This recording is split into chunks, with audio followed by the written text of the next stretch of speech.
Tes tes. Satu, tes satu.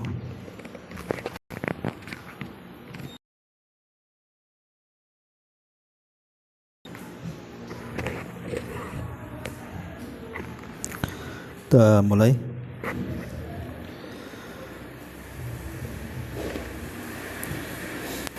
Bismillahirrahmanirrahim.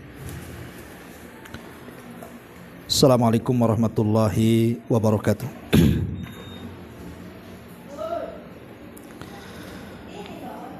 Alhamdulillah wassalatu wassalamu ala Rasulillah wa ala alihi wa sahbihi wa mawalah wa la hawla wa la quwata illa billahi wa ba'du.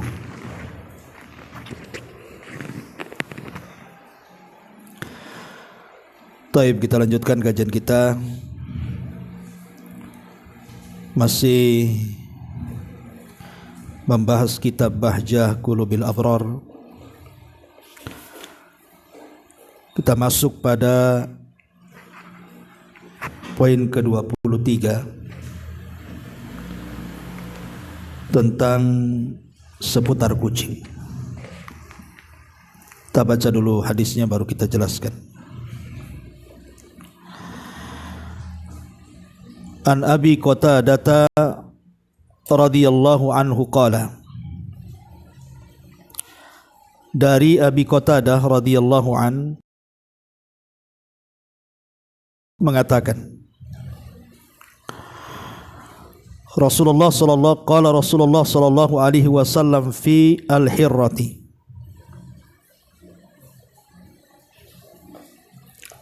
beliau Nabi sallallahu alaihi wasallam bersabda tentang kucing.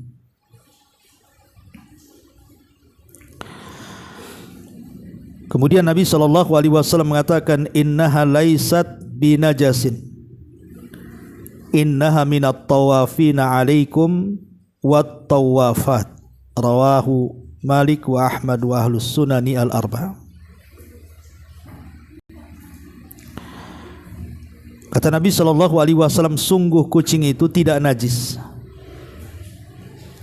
Kucing itu termasuk di antara hewan-hewan yang berkeliaran di sekitar kalian.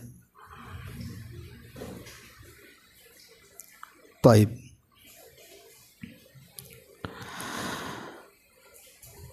Ma'asyiral muslimat yang dimuliakan Allah Subhanahu wa taala, hadis ini bicara soal tentang hukum binatang yang kita kenal di sekeliling kita, yang ma'ruf adalah hewan yang bernama kucing. Hadis ini sebenarnya ada asbab wurudnya. Kenapa Nabi sallallahu alaihi wasallam sampai mengatakan seperti itu? Jadi dari sahabat Kabsyah binti Ka'ab ibn Malik, satu hari Abi Qatadah yang meriwayatkan hadis ini, beliau masuk. Lalu ia menyiapkan air wudu untuknya. Tiba-tiba datang kucing, kemudian meminum dari air yang akan digunakan untuk berwudu. Maka Abu Qatadah pun kemudian memiringkan wadah air tersebut untuk kucing itu, sehingga ia bisa minum dengan mudah. Lah Kabsyah binti Ka'ab ibn Malik ini tiba-tiba heran apa yang dilakukan oleh Abi Qatadah. Kenapa dia memberi minum dari air yang akan digunakan untuk berwudu? Maka kemudian Abi Qatadah radhiyallahu an mengatakan, apakah kamu heran wahai anak saudaraku? Maka Kabsyah mengatakan ya. Kemudian dia mengatakan, Nabi sallallahu alaihi wasallam bersabda, innaha laysat binajasin, innaha minat tawafina alaikum wat tawafat. Bahwa kucing itu tidak najis, Dia adalah hewan-hewan yang berkeliaran di sekitar kalian. Ma'asyiral muslimat yang dimuliakan Allah Subhanahu wa taala, ada juga riwayat dari Ummu Darda. Anna maulataha arsalatha biharishati ila Aisyah radhiyallahu anha. Fawajadtuha tusalli fa asharat ilayya an da'iha faja'at hirrah fa akalat minha. Falamma ansarafat akalat min haitsu akalatir hirrah. Faqalat inna Rasulullah sallallahu alaihi wasallam qala innaha laysat binajasin innaha hiya minat tawafina alaikum wa qad ra'aitu Rasulullah sallallahu alaihi wasallam yatawadda bi fadliha. Jadi dari Ummu Daud bahwasannya maula hamba sahayanya yang dimerdekakan oleh Ummu Daud ini memintanya untuk mengirimkan harisah. Harisah ini semacam makanan yang dibuat dari gandum yang dicampur daging, untuk dihadiahkan kepada Aisyah Ummul Mukminin radhiyallahu anha. Lah sesampainya di sana, aku menemukannya sedang salat. Jadi Aisyah sedang salat. Kemudian Aisyah berisyarat kepadaku untuk meletakkannya dalam salat itu. Lah tiba-tiba datang seekor kucing dan memakan sebagian makanannya. Lah ketika Aisyah radhiyallahu anha selesai salat, ia pun makan dari sebagian makanan yang sudah dimakan kucing. Kemudian Aisyah radhiyallahu anha menjelaskan bahwa Nabi SAW bersabda, sungguh kucing itu tidak najis. Kucing itu termasuk di antara hewan-hewan yang berkeliaran di antara kalian, dan Rasul pernah berwudu dari bekas minumnya kucing. Dari dua riwayat ini, ma'asyiral muslimat yang dimuliakan Allah Subhanahu wa taala, bahwa kucing itu tidak najis. Kucing itu tidak najis. Memang ada kaidah yang mengatakan bahwa setiap yang haram itu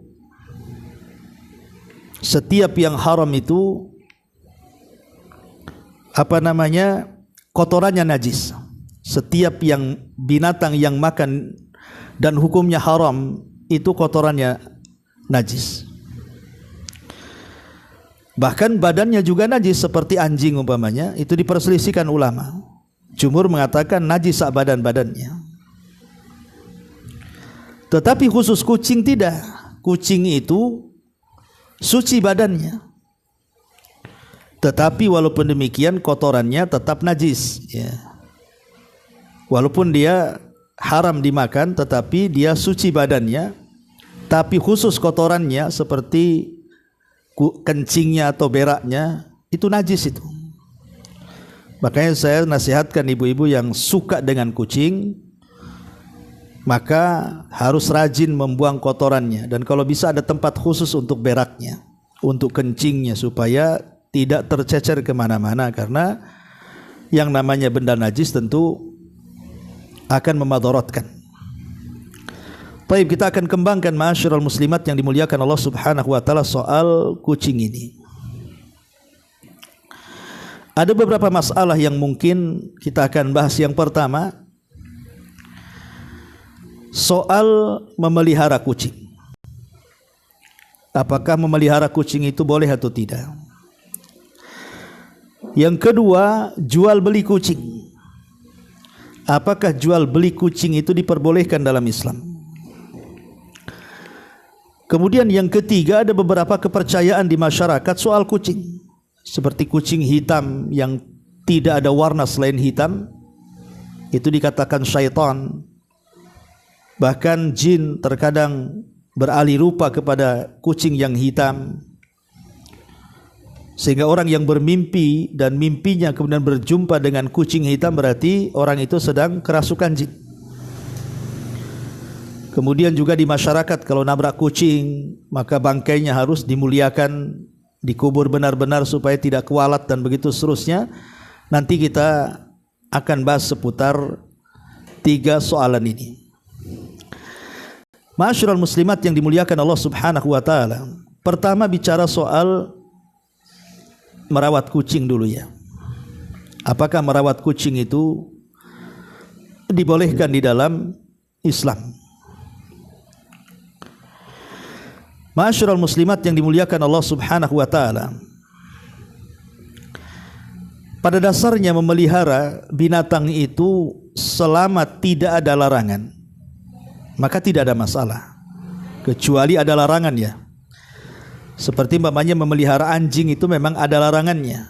Nabi mengatakan, "Maniktana kalban illa kalba saydin aw masyiatin naqasa min ajrihi kulla yaumin qiratan." Barang siapa yang memelihara anjing selain daripada anjing buruan atau anjing untuk digunakan menjaga, maka pahalanya akan berkurang setiap hari sebesar 2 qirat. 2 qirat itu 2 gunung Uhud. Jadi pahala sebesar 2 gunung Uhud itu setiap hari akan hilang. Lihat, bayangkan, makanya jangan suka melihara anjing. Ustaz, anjingnya lucu loh. Lebih lucu lagi daripada kucing. Lebih lucu dari suaminya lagi. Tetap tidak boleh, namanya anjing ya anjing. Tetap dilarang. Mau lucu kayak apapun tidak dibolehkan, karena yang dibolehkan cuma 2 dalam hadis ini. Anjing buruan atau anjing untuk menjaga ternak saja. Tetapi pada dasarnya semua hewan yang tidak terlarang dan dia bukan hewan buas ya tidak akan mengganggu kita. Karena ada orang yang memelihara ular, akhirnya dia kena patuk ular, mati pula sama peliharaannya. Ada orang yang melihara buaya, dia pula kena santap buaya. Ada orang melihara binatang buas, dia pula kena buasnya binatang buas itu. Jadi kalau membahayakan ya tidak boleh. Tapi pada dasarnya hukum memelihara binatang apapun termasuk juga kucing sah-sah saja. Tidak ada masalah, apalagi hewan itu bermanfaat bagi kita. Seperti bisa dimakan dagingnya kayak ayam, kelinci dan yang semisalnya gitu ya. Atau manfaat yang lainnya seperti umpamanya dilihat dari senang dengan bulunya, senang dengan lucunya, senang dengan suaranya, enggak ada masalah ya. Jadi itu hukum asalnya dibolehkan merawat binatang itu. Tetapi ma'asyiral muslimat yang dimuliakan Allah Subhanahu wa taala, yang jadi masalah adalah ketika kemudian seseorang itu merawat binatang berlebihan. Umpamanya ibu memelihara binatang itu sampai menghabiskan banyak biaya hanya untuk merawat binatang, merawat kucing, karena kita tahu bahwa kucing ini kan juga tidak sedikit kan biayanya kan Bu. Untuk makan dia saja bisa ratusan ribu itu. Belum lagi perawatannya, belum lagi kemudian pemeliharaannya dan begitu seterusnya. Terkadang kemudian seseorang itu berlebihan. Kita tidak syak lagi bahwa ada hadis Nabi SAW bahwa setiap yang memiliki hati, setiap yang memiliki hati yang kita sayangi dari makhluk hidup itu, kalau kita pelihara dengan baik, kita kasih makan dan yang lain, itu ada pahalanya. Seperti Nabi SAW mengatakan dalam hadis Nabi SAW, fi kulli dzati kabidin ratbatin ajrun. Jadi setiap menyayangi makhluk hidup itu berpahala. Tetapi sekarang ini masalahnya kita lebih mendahulukan binatang dibandingkan manusia. Umpamanya di samping rumahnya ada orang susah, ada orang fakir, ada orang miskin, ada anak yatim, ya kan? Yang harusnya sebenarnya uang untuk pemeliharaan hewan itu bisa disedekahkan kepada mereka. Yang jelas-jelas manusia yang maksum, ya, yang jelas-jelas manusia yang maksum, yang terpelihara. Sementara binatang ini tidak maksum. Jadi terkadang itu yang harus dipahami. Ya, yang harus dipahami adalah jangan sampai kemudian lebih mendahulukan kucingnya dibandingkan orang miskin di sekitarnya. Karena ini tidak boleh. Ya, masa tetangganya kelaparan kucingnya kekenyangan, kan ini enggak masuk di akal. Nah, ini juga harus dipahami. Boleh kita merawat binatang, burung dan yang semacamnya atau kucing, tapi jangan berlebihan. Jangan berlebihan. Yang lucunya lagi, ada suami istri itu sampai bertengkar gara-gara merawat kucing. Jadi istrinya itu saking sukanya dengan kucing, dia rawat sampai 2-3 kucing itu kan. Dan kucingnya bukan kucing kampung, kucing kota ya, kucing Anggora, Persia atau yang semacam, yang tahulah berapa itu makanan untuk mereka saja. Per bulannya itu sudah cukup untuk membiayai hidup keluarganya lah. Sementara suaminya ini pas-pasan kerjanya. Jadi setiap gajian itu hanya dibelikan makanan kucing, perawatan kucing. Akhirnya berantakan rumah tangganya gara-gara kucing. Masa bercerai gara-gara kucing? Ya kan gak masuk di akal. Dan kenapa pula istrinya dibela-bela kucing daripada bela suaminya? Oh, lebih gak berakal lagi tuh. Nah, ini kan jangan sampai kemudian berlebihan mengakibatkan akhirnya keluarga berantakan. Kemudian hak-hak manusia pun terlantarkan, seperti mamanya lebih mementingkan kucingnya dibandingkan keluarganya dan begitu seterusnya lah. Ini kan masalah, Bu. Ya, jadi walaupun boleh seseorang itu merawat binatang, tapi ya sewajarnya saja. Ya, jangan sampai kemudian berlebihan. Ma'asyiral muslimat yang dimuliakan Allah Subhanahu wa taala, ini poin yang pertama, ya. Kemudian yang kedua, bicara soal hukum jual beli kucing. Apakah boleh seseorang itu menjual belikan kucing? Karena kalau ibu buka di handphone, ya kadang-kadang kita tengok umpamanya di Tokopedia atau apalah kan, atau di marketplace itu jual beli kucing, keluar tuh kucing-kucing lucu tuh, Bu. Subhanallah, mulai dari harga ratusan ribu sampai jutaan, sampai puluhan juta loh harganya tuh, Bu. Tergantung ya mungkin merek kucingnya lah ya kan. Ya, apakah dia Persia atau Anggora atau jenis macam-macam lah jenis kucing itu. Lah, pertanyaannya boleh enggak jual beli kucing itu? Lah, bicara soal jual beli kucing ini sebenarnya memang masalah perselisihan ulama panjang, ya. Bagi sebagian para ulama melarang, tidak boleh menjual belikan kucing. Kenapa? Karena ada hadis Nabi. Hadis yang dikeluarkan Imam Abi Dawud, Nasai, dan hadis ini juga disahihkan oleh Syekh Albani dari hadis Jabir bin Abdullah radhiyallahu an, di mana beliau mengatakan anna Nabiy sallallahu alaihi wasallam naha an thamanil kalbi was-sinawar. Nabi SAW melarang dari hasil penjualan anjing dan hasil penjualan kucing. Rasul melarang. Bahkan dalam Sahih Muslim sampai beliau membawakan bab dalam Sahih Muslim oleh Imam Nawawi rahimahullahu taala tentang bab tahrimi thamanil kalbi wa huluwanil kahini wa mahril bagiyyi wa nahyi an bai'i sinawar. Jadi Imam Nawawi itu sampai membuat bab dalam syarah Sahih Muslim, bab diharamkan upah jual beli anjing, upah tukang ramal, upah pelacur, dan dilarang juga dengan jual beli kucing. Kemudian dalam Sahih Muslim juga ada lafaz jazaron Nabi sallallahu alaihi wasallam an dzalik. Nabi SAW sangat-sangat melarang dari upah jual beli tersebut, termasuk jual beli kucing.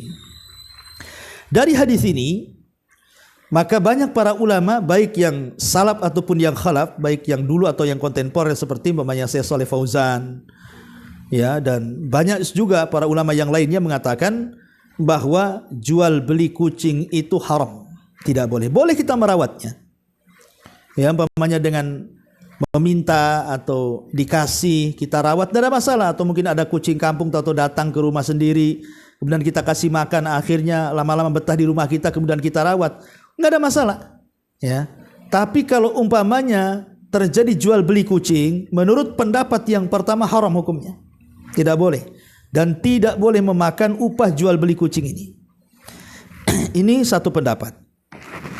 Tapi pendapat yang lain dan ini pendapat mazhab Syafi'i, dan madhab ulama yang lainnya mengatakan bahwa boleh jual beli kucing itu. Boleh jual beli kucing itu. Kenapa demikian? Karena sesuatu yang bisa diambil manfaatnya, itu kaidah itu, sesuatu yang bisa diambil manfaatnya dan ada harganya, berarti masih bisa dijual belikan. Jadi dalam mazhab Syafi'i, bahkan ada yang mengatakan ini mazhab jumhur, mengatakan sesuatu yang ada manfaat dan harganya itu masih bisa dijual belikan. Dan kucing itu ada manfaatnya dan ma'ruf manfaatnya gitu ya.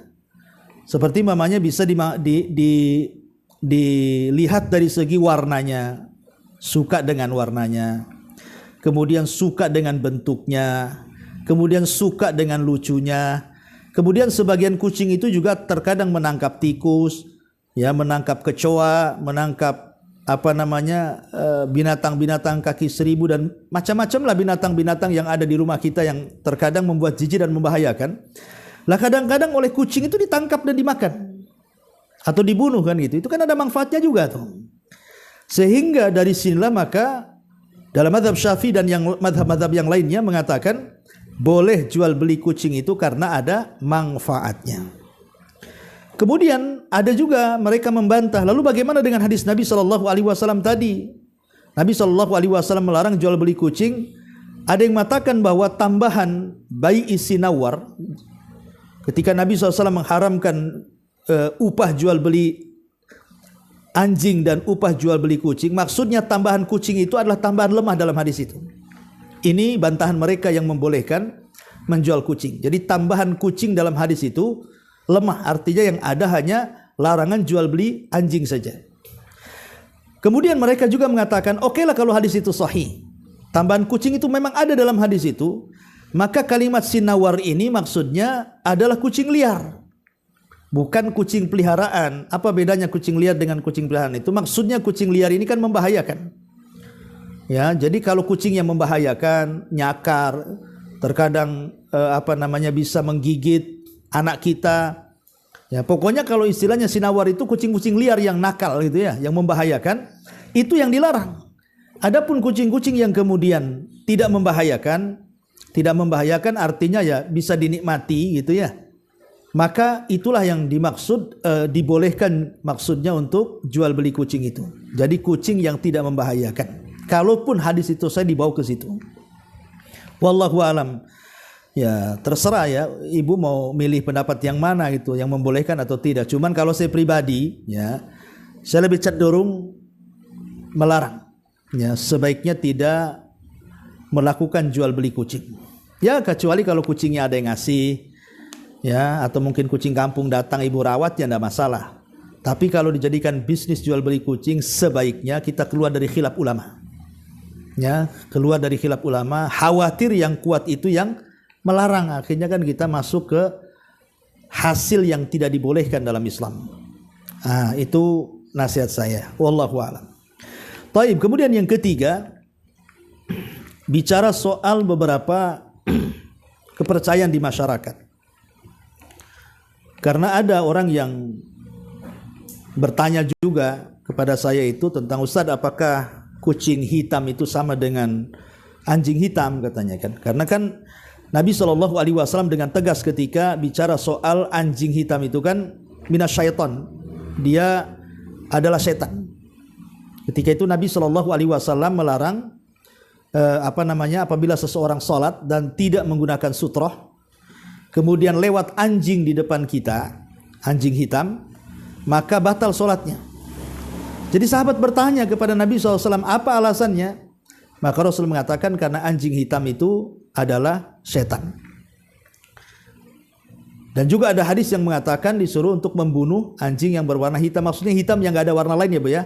Hitam gelap gitu, yang betul-betul memang hitam semua dari kepala sampai kaki. Sehingga ada kemudian yang mengatakan begitu juga kucing hitam. Jadi kias kepada anjing hitam. Apalagi sering kemudian para peruqyah khususnya, mereka bercerita gitu ya, para peruqyah ini, bahwa ketika mereka meruqyah orang itu, terkadang di antara jin yang mengganggu orang yang sedang diruqyah yang kerasukan itu rata-rata tasyakul dengan kucing yang berwarna hitam. Bahkan sebagian para peruqyah mereka itu menganggap bahwa kalau orang bermimpi dan dalam mimpinya melihat kucing hitam berarti dia terkena sihir atau kesurupan karena dia diganggu oleh jin. Taib. Pertanyaannya sekarang, apakah memang kucing hitam itu, maksudnya hitam semua Bu ya? Kalau ada warna lainnya ya bukan, ini bicara memang gelap warnanya, hitam semuanya. Apakah bagian daripada syaitan? Syekh Albani rahimahullahu taala pernah ditanya soal ini, halil qittatus sauda syaitanun, wahai Syekh, apakah kucing yang hitam pekat itu bagian daripada setan? Fa ajaba, maka beliau menjawab, la, bukan, dzaka huwal kalbul aswad syaitanun. Kucing tidak termasuk. Yang setan itu adalah anjing yang hitam. Artinya Syekh Albani mengatakan bahwa kucing yang berwarna hitam itu bukan setan.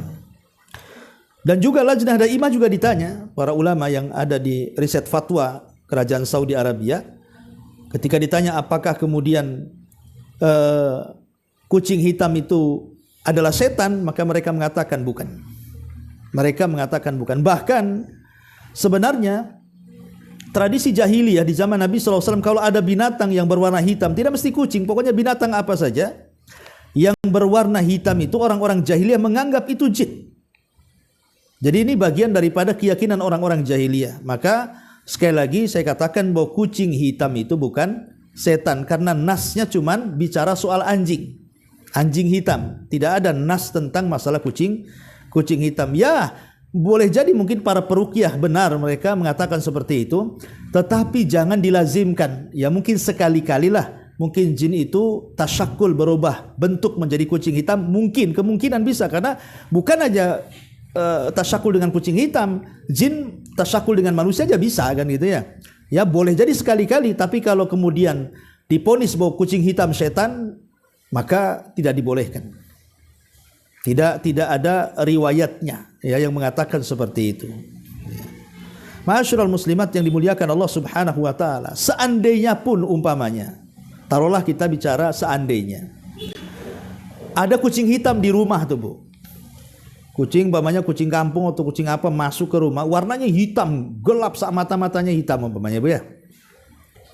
Lah tiba-tiba kemudian terbesit, jangan-jangan itu tasyakul daripada jin. Atau memang itu jin, seandainya itu jin yang tasyakul beralih rupa kepada kucing yang hitam, apakah ibu harus membunuhnya? Maka tidak boleh. Sekalipun taruhlah itu jelmaan dari jin, tidak boleh membunuhnya Bu. Ibu cukup ta'awud kemudian usir dia. Karena kalau seandainya ibu membunuhnya, walaupun itu jin, kita dilarang membunuh jin. Ya, Nabi SAW saja tidak pernah membunuh jin. Pernah Nabi SAW diganggu sholatnya dengan jin, kemudian oleh Rasul dicekik tuh jinnya, kemudian diikat, terus habis itu sama Rasul dilepas lagi kan gitu. Apalagi di zaman Nabi SAW ada waktu perang Ahzab itu ada anak muda karena baru menikah, khawatir dengan istrinya. Kemudian dia pun pulang minta izin sama Nabi untuk melihat istrinya. Kata Rasul, silahkan tapi jangan lepas pedangmu. Namanya kondisi perang kan itu, takut ada musuh. Tiba-tiba sampai di rumah, istrinya berlari keluar dengan pakaian tidur yang tidak layak ya. Di zaman itu kan aib gitu ya. Pakaian-pakaian yang tidak layak itu dipakai kemudian lari keluar rumah, padahal itu pakaian dalam rumah gitu. Marahlah kemudian si suaminya ini. Jadi si suaminya nanya, tapi istrinya mengatakan, aku ketakutan karena ada ular di dalam rumah. Akhirnya kemudian dia masuk, langsung diserang ular itu. Cuman sama-sama kena, ular itu berhasil menggigit, dia pula berhasil menebas ular itu. Ularnya mati, dia pun mati. Kemudian kabar ini sampai kepada Nabi SAW. Kemudian Rasul mengatakan, sungguhnya di Madinah itu ada jin-jin muslim katanya. Maka kalau masuk ke salah satu rumah kalian, bacalah ta'awud, kemudian usirlah, jangan dibunuh. Nah, kalau membunuh, berarti membunuh jin muslim kan termasuk dosa besar, tidak boleh membunuh. Makanya ini kalau memang ibu ada kucing hitam, ya kan, dan ibu yakini itu bagian daripada jin, maka diusir aja. Nah, tapi saya nggak yakin lah kan gitu. Buktinya coba saja kalau ada kucing hitam, ibu bacakan Al-Baqarah gitu. Kira-kira dia pergi atau enggak gitu kan? Ya kalau enggak pergi berarti enggak setan lah dia kan, ya.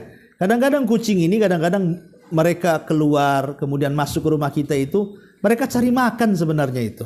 Mereka lapar, datang cari makan. Ya kalau ibu ada makanan kasihlah kan itu. Dan kalau ibu ngasih makan kucing ya pahalanya besar kan itu. Habis itu ya sudah dia pergi. Dia hanya cari makan aja kok. Walaupun itu kucing hitam tuh. Karena sekali lagi bahwa kucing hitam itu dia bukan bagian daripada setan seperti anjing hitam. Kemudian juga ada keyakinan di masyarakat ini yang kalau seseorang itu naik kendaraan kemudian nabrak kucing, kadang-kadang kepikiran tuh. Karena otaknya sudah dicuci oleh mitos-mitos, oleh khurafat-khurafat gitu ya. Kalau nabrak kucing itu beda dengan nabrak hewan yang lainnya. Kalau tidak berhenti diambil, dikafani, ya nggak disolatkan lah, kemudian dikuburkan baik-baik gitu. Nanti dia akan kualat. Boleh jadi akan terjadi kecelakaan itu, enggak bu, ya. Jadi nabrak kucing itu sama dengan nabrak bebek, sama dengan nabrak ayam. Nggak ada hadis yang mengatakan kucing ini punya keistimewaan kalau ditabrak berbeda dengan hewan-hewan yang lainnya. Ya. Ma'asyiral muslimat yang dimuliakan Allah Subhanahu wa taala. Kemudian juga pembahasan kucing ini saya tambah. Ada sebagian masyarakat itu yang saya baca di beberapa artikel dan juga saya dengar juga gitu dari beberapa orang, bahwa Nabi Shallallahu Alaihi Wasallam itu sangat cinta dengan kucing. Bahkan Nabi Shallallahu Alaihi Wasallam itu punya peliharaan kucing. Ya, jadi mereka mengatakan bahwa Rasul itu punya kucing namanya Mu'izzah. Jadi ada kucing namanya Mu'izzah, itu kucing peliharaan Nabi Shallallahu Alaihi Wasallam, dan Rasul sangat cinta dengan kucing. Ini perlu saya jawab ya. Hadis tentang kucing Mu'izzah ini maudhu. Ini hadis palsu. Tidak benar Rasul itu punya kucing namanya Mu'izzah atau kucing-kucing yang lainnya. Rasul tidak pernah memelihara kucing dan Rasul tidak pernah punya kucing. Ingat ya, Rasul tidak pernah memelihara kucing dan Rasul tidak pernah punya kucing. Adapun hadis Nabi SAW mengatakan bahwa merawat kucing itu bagian daripada iman. Ada juga tuh hadis Nabi mengatakan hubbul hirrati minal iman, cinta kucing itu bagian daripada iman. Hadis ini juga maudhu. Lemah saja masih mendingan. Kalau sudah palsu itu bukan dari Nabi. Nah, mungkin ini direka-reka sama orang yang jual beli kucing biar laku, mungkin kucingnya, mungkin lah kan. Tapi ini nggak ada. Ingat ya, Nabi tidak pernah punya kucing, Nabi tidak pernah memelihara kucing, dan hadis yang mengatakan cinta kucing bagian daripada iman, ini hadisnya maudhu. Ya. Tetapi kalau yang dimaksud secara umum Nabi SAW mencintai binatang, ya. Nabi itu mencintai binatang bukan hanya kucing. Ya, contohnya umpamanya ketika Nabi berperang, kemudian ada sahabat menemukan sarang burung. Tiba-tiba anaknya diambil, burungnya ini induknya berputar-putar nyari anaknya. Maka Rasul melihat ini pasti induk burung nyari anaknya ini. Maka Rasul mengatakan, barang siapa yang menyakiti induk burung itu, maka dia akan mendapatkan ini dan itu. Kembalikan anak burung itu ke induknya, kata Rasul. Menunjukkan sayangnya Rasul kepada burung, memperhatikan dunia burung. Jadi maksudnya kalau yang dimaksud secara umum Rasul itu cinta kepada binatang termasuk dalamnya kucing, ya iyalah. Karena Rasul mengatakan irhamu man fil ardi sayarhamukum man fis sama. Ya, cintai makhluk yang ada di bumi, termasuk juga di dalamnya kucing dan juga binatang-binatang yang lainnya, maka kalian akan dicintai oleh zat yang ada di langit. Jadi kalau pendalilannya secara umum Rasul suka dengan kucing, bahkan suka dengan binatang-binatang yang lain, iya, Rasul sayang dengan binatang. Tapi kalau kemudian yang dimaksud ada kekhususan Rasul dengan kucing, maka ini perlu dalil, karena hadis-hadis seputar kucing itu di zaman Nabi SAW yang punya kucing itu yang ada jelas riwayatnya adalah Abu Hurairah. Ya, dari sekian ribu para sahabat itu kan yang suka kucing cuma Abu Hurairah.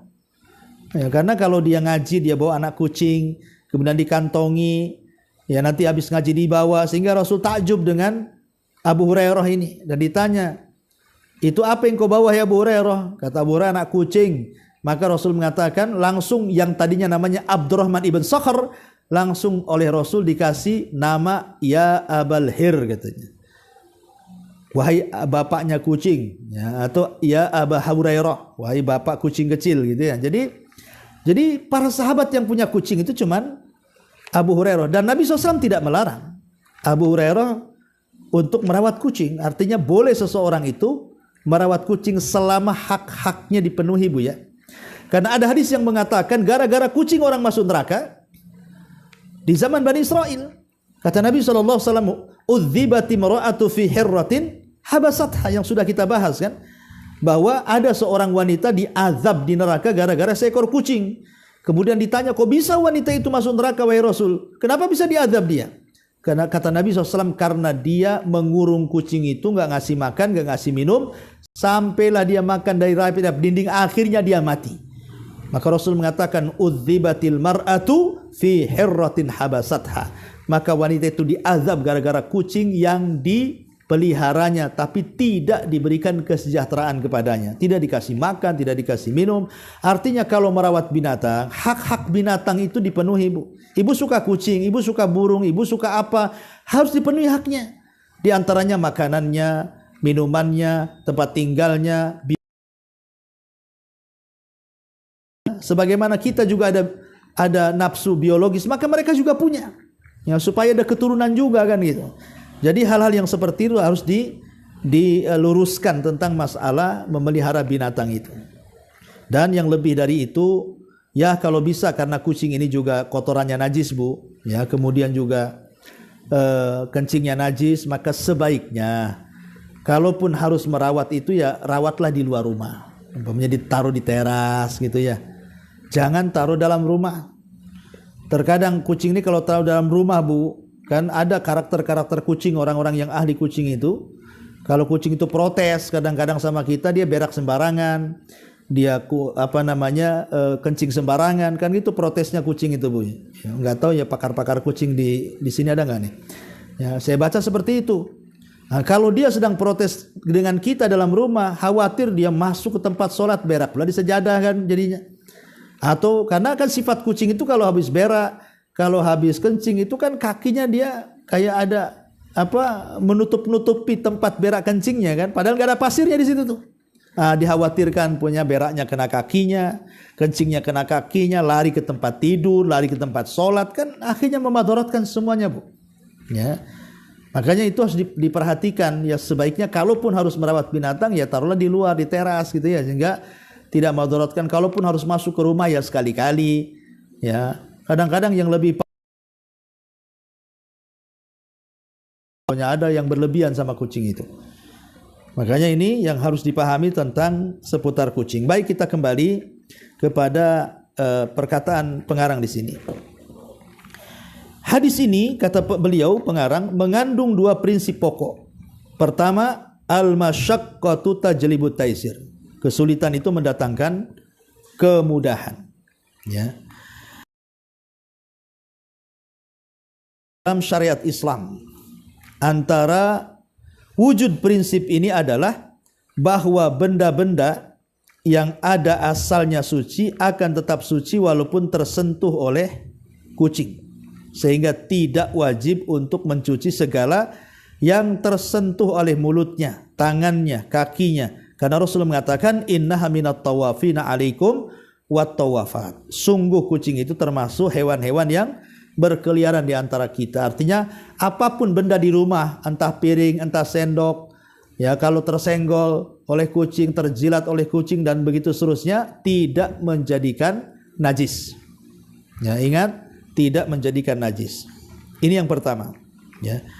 Kemudian yang kedua, bahwasanya kucing dan hewan lain yang lebih kecil bentuknya seperti tikus, dia hidup dan tidak membuat najis setiap benda yang disentuhnya. Jadi bukan hanya kucing, termasuk tikus juga, Bu.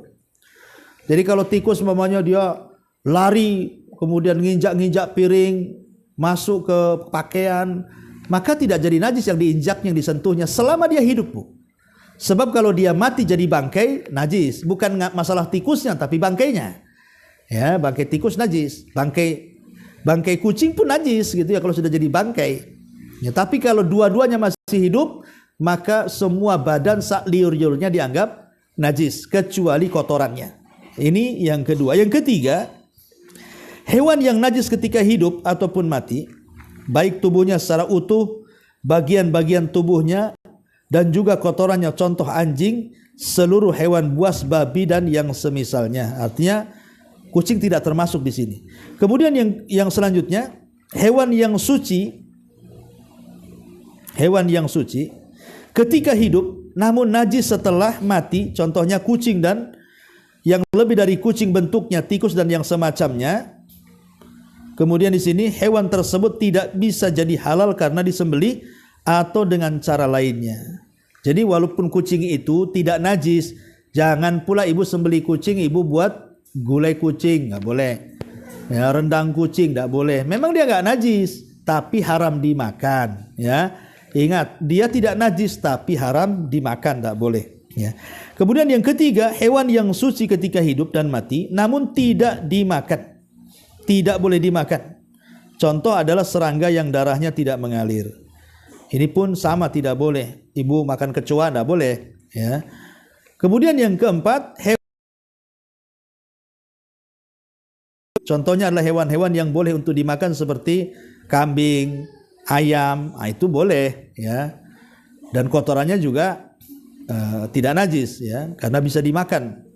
Pokoknya hewan yang bisa dimakan itu kotorannya nggak najis. Memang dia kotor, tapi tidak semua kotoran hewan itu najis kalau dia bisa dimakan dagingnya, seperti kambing, sapi, ayam, bebek, soang atau apa namanya, itu semua suci sak kotoran-kotorannya. Ya, tapi ya memang kotor, tapi bukan najis.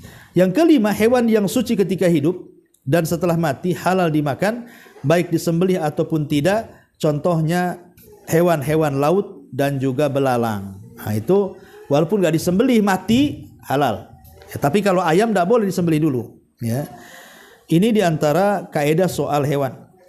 Kemudian di sini kebanyakan ulama berdalil dengan sabda Nabi SAW, innaha minat tawafina alaikum wat tawafat. Karena kucing tidak dianggap najis karena dia adalah hewan-hewan yang jinak yang ada di sekitar kita. Masyarul muslimat yang dimuliakan Allah Azza wa Jalla. Kemudian juga ditambah tentang keledai. Kalau keledai ini kalau ada dua jenis, kalau yang liar halal, tapi kalau peliharaan haram. Ya, kalau keledai terbalik pula. Ya, jadi kalau dia keledainya liar maka halal dimakan setelah disembelih. Tapi kalau dia peliharaan maka tidak dibolehkan karena termasuk khabithah, ya, atau khaba'ith. Menjijikan dagingnya karena memang digunakan untuk keperluan mengangkut barang, mengangkut orang, diambil jasa tenaganya dan begitu seterusnya. Makanya Rasul melarang tidak boleh memakan daging keledai peliharaan. Wallahu alam, ini seputar kucing. Ya. Silakan Bu, kalau ada yang mau bertanya seputar kucing.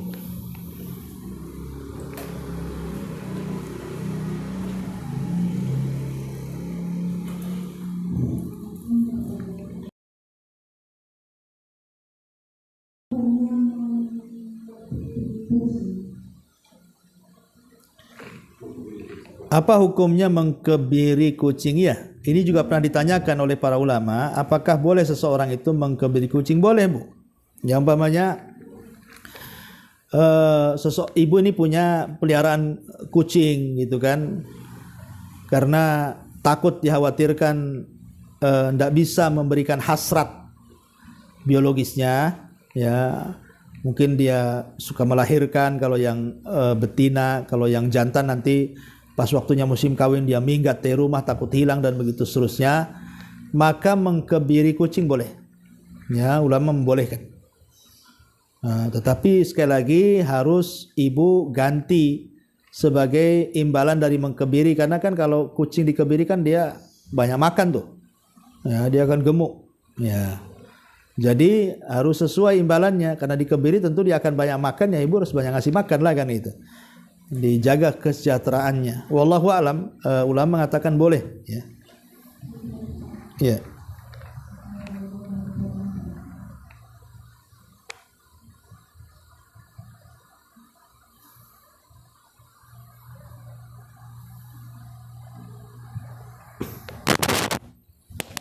Ada? Oke. Kalau nggak ada, kita tutup dengan doa kafaratul majlis. Subhanakal bihamdika asyhadu an la ilaha illa anta astaghfiruka wa atubu ilaik. Allahu taala alam. Assalamualaikum warahmatullahi wabarakatuh.